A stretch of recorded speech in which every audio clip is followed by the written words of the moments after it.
संदीप, जो एक ऐतिहासिक जगह जिसका नाम सोनपुरा होता है, वहाँ खुदाई करने जाते हैं। चलो, क्या पता यहाँ पर हमें कुछ ऐसी चीजें मिल जाएं जो हमारे विषय के लिए हमारी मदद करे। हाँ, सही कह रहे हो तुम। देखते हैं खुदाई करके क्या मिलता है। वैसे भी अभी तक यहाँ पर किसी ने खुदाई नहीं की है, क्या पता कुछ बेहतर ही मिल जाए। खुदाई करते करते अचानक दीपक की कुल्हाड़ी किसी धातु से टकराती है।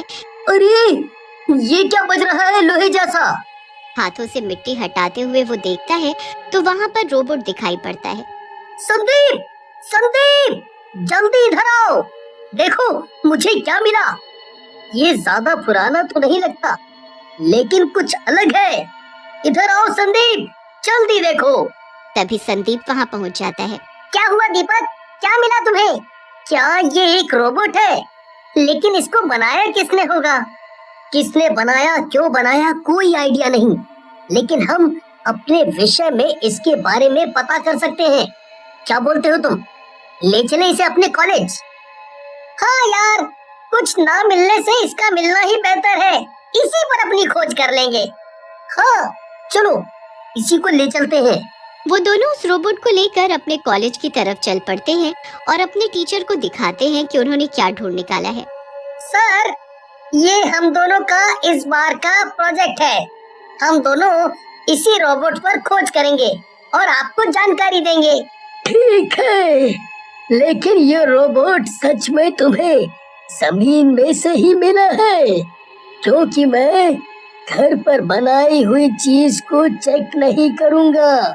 नहीं सर, ये सच में हमें मिट्टी में खड़ा हुआ मिला था, लेकिन ये इतना पुराना नहीं है, तो इतना नया भी नहीं है।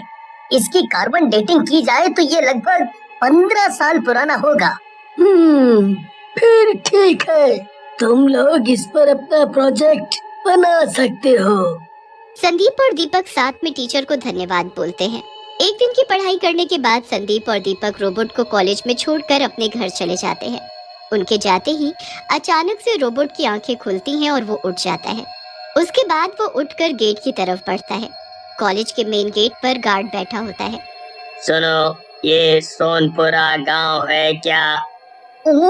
तुम तो एक मशीन हो, तो बोल कैसे सकते हो? जो पूछा है उसका सीधे सीधे जवाब दे।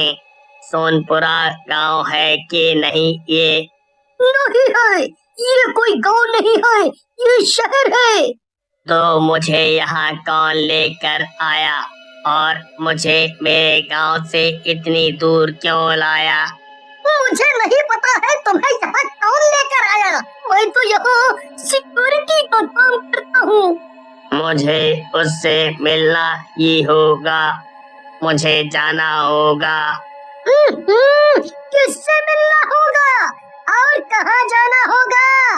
अगर तुम उन लोगों से मिलना चाहते हो जो तुम्हें यहाँ लेकर आए हैं, तो कल तक का इंतजार करो, वो खुद तुमसे मिलने आ जाएंगे। हाँ। नहीं, मुझे उनसे मिलना नहीं है, मुझे किसी और से मिलना है और मुझे उससे मिलना ही होगा, मुझे जाना होगा। लेकिन मैं तुम्हें यहाँ से बाहर जाने नहीं दे सकता, तुम्हें वापस अंदर जाना होगा। तू रोकेगा मुझे उससे मिलने से? हट जा मेरे रास्ते से, हट जल्दी से। नहीं, मैं ऐसा नहीं होने दे सकता, ये मेरी ड्यूटी है कॉलेज की रखवाली करना। चले जाओ अंदर। ठीक है, फिर अब तू देख। इतना कहकर भूतिया रोबोट सिक्योरिटी गार्ड का गला दबा देता है, जिससे सिक्योरिटी गार्ड घुट-घुट कर मर जाता है। उसके बाद रोबोट कॉलेज से बाहर चला जाता है। मुझे उससे मिलना ही होगा, कहते हुए भूतिया रोबोट शहर में घूमने लगता है। अगली सुबह संदीप और दीपक कॉलेज पहुंचते हैं। वहां भीड़ लगी होती है। लोगों से पूछने पर पता चलता है कि सिक्योरिटी गार्ड कल रात मारा गया है। वो दोनों अफसोस जताते हुए अपनी लैब की तरफ चल देते हैं, लेकिन वहां जाते ही उनको उनका रोबोट दिखाई नहीं देता। वो टीचर से पूछते हैं, सर, हमारा रोबोट कहाँ गया? क्या आपने उसको कहीं देखा है? अच्छा हुआ तुम दोनों आ गए, मैं तुम दोनों को ही ढूंढ रहा था। क्यों, क्या हो गया सर? हमने कुछ गलत किया है क्या? तुम दोनों वो रोबोट कहाँ से लेकर आए थे? क्यों सर, क्या हो गया? बताओ तो। सोनपुरा गांव से सर। तुम दोनों मेरे साथ चलो, मुझे तुम दोनों को कुछ दिखाना है। इतना बोलकर टीचर उन दोनों को सीसीटीवी कैमरा कंट्रोल रूम में ले जाता है। देखो देखो, तुम्हारे रोबोट ने कैसे मार डाला है सिक्योरिटी गार्ड को। ऐसी डरावनी फुटेज देखकर दीपक और संदीप सहम जाते हैं और कंट्रोल रूम से बाहर आ जाते हैं। यार संदीप, मुझे तो गड्ढा खोदने पर वो मिला था, मुझे बिल्कुल पता नहीं था कि वो इतना खतरनाक है। चलो यार, उसको ढूंढना होगा, वरना वो पता नहीं क्या करेगा। उधर भूतिया रोबोट रास्ते में जिससे पूछता है कि क्या ये सोनपुरा गांव है, और जवाब ना सुनने पर उसे गुस्सा आ जाता है और वो लोगों को मारता हुआ शहर में घूमता है। तभी वहाँ पर दीपक और संदीप आ जाते हैं। संदीप, देख देख संदीप, वो रहा हमारा रोबोट, उसने फिर से 2 लोगों को मार डाला। हाँ चल, हमें उसको जल्दी से रोकना होगा। संदीप और दीपक भागते हुए रोबोट के पीछे जाते हैं। चलो, आखिर तुम मिल ही गए, हमारी हालत खराब हो गई थी तुम्हें ढूंढने में। चलो हमारे साथ, तुमने पहले ही बहुत तबाही मचा दी है, तुम्हें हमारे साथ लैब में चलना होगा। मैं किसी के साथ कहीं भी नहीं जाने वाला, मुझे उससे मिलना है, बिना उससे मिले मैं कहीं नहीं जाऊंगा। किससे मिलना है तुम्हें? हम तुम्हारी मदद कर सकते हैं, अगर तुम हमें बताओ तो। हाँ, हमें बताओ, लोगों को मारने से अच्छा है तुम हमें बताओ, हम तुम्हें उसके पास लेकर जाएंगे। क्या ये सोनपुरा गांव है? नहीं, ये सोनपुरा गांव नहीं है, लेकिन हम लोग तुम्हें सोनपुरा गांव से ही निकाल कर लाए थे। अब हमें बताओ क्या हुआ था? मुझे मेरे गांव वापस जाना है, तुम मुझे मेरे गांव ले चलो, मुझे उससे मिलना ही होगा। वहाँ पर अब ज्यादातर जंगल है, तुम्हें किससे मिलना है हमें बताओ, हम तुम्हारी मदद करेंगे। तुम 15 साल से जमीन में थे। क्या 15 साल से मैं अंदर था? अब तो वो बहुत बड़ी हो गई होगी। पता नहीं कैसी होगी वो। मुझे उससे मिलना है। कौन बड़ी हो गई होगी? किससे मिलना है तुम्हें? भूतिया रोबोट शांत हो जाता है और फिर बताता है। सोनपुरा मेरा गांव था और वहाँ मैं अकेला साइंटिस्ट था जो अपनी बेटी के साथ अकेले रहता था।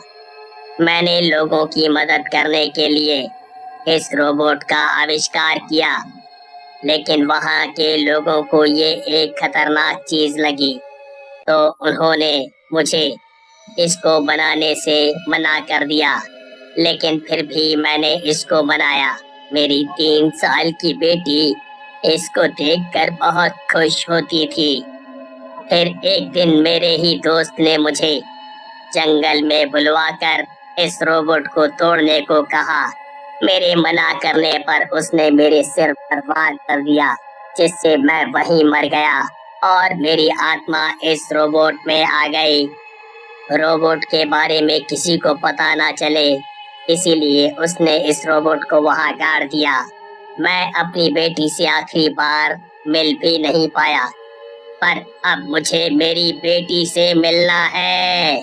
हम तुम्हारी बेटी से तुम्हें जरूर मिलवाएंगे, लेकिन तुम्हें हमारी एक बात माननी होगी। जब तक हम तुम्हारी बेटी को ढूंढ कर नहीं लाते हैं, तब तक तुम लैब में चुपचाप रहोगे और किसी पर कोई हमला नहीं करोगे। हम वादा करते हैं कि हम तुम्हारी बेटी को ढूंढ निकालेंगे। ठीक है, मैं किसी को कोई नुकसान नहीं पहुंचाऊंगा और शांति से लैब में रहूंगा, पर अगर मेरी बेटी नहीं मिली तो मैं किसी को भी नहीं छोड़ूंगा। दीपक और संदीप वहां से चले जाते हैं और उस रोबोट की बेटी को ढूंढने में लग जाते हैं। बहुत ढूंढने के बाद उन्हें पता चलता है कि उस साइंटिस्ट की बेटी अपने पापा के मरने के बाद नानी के घर चली गई थी, जो कि उसी शहर में था जहां पर दीपक और संदीप रहते थे। नानी के घर का पता करने पर पता चलता है कि साइंटिस्ट की बेटी का नाम मिली है और वो उन्हीं के कॉलेज में पढ़ती है और वो भी एक साइंटिस्ट बनने की तैयारी कर रही है। वो उसको अपने कॉलेज में ढूंढने लग जाते हैं। फिर मिली को ढूंढने के बाद वो मिली को सारी घटना बता देते हैं। मिली, तुम्हें हमारे साथ चलना होगा, वरना तुम्हारे पापा ऐसे ही तबाही मचाते रहेंगे। कहाँ है मेरे पापा? मुझे उनके पास ले चलो। मैंने बस उनको तस्वीरों में देखा है। क्या मैं उनको देख पाऊंगी? नहीं, तुम उनको देख नहीं पाओगी, क्योंकि उनकी आत्मा एक रोबोट में है और शायद तुमसे मिलकर उन्हें अच्छा लगे। वो दोनों मिलकर रोबोट के पास जाते हैं। रोबोट मिली को देखते ही पहचान जाता है। ये मेरी बेटी है, तुम दोनों का शुक्रिया। और उसको सब बता देता है और फिर दोबारा उससे गले लगकर वो बोलता है, अपना ध्यान रखना बेटा, और हमेशा खुश रहना और एक बहुत बड़ी साइंटिस्ट बनना। और गले लगे लगे वो भूतिया रोबोट से रोबोट में बदल जाता है। शायद अब उसकी आत्मा को शांति मिल गई थी।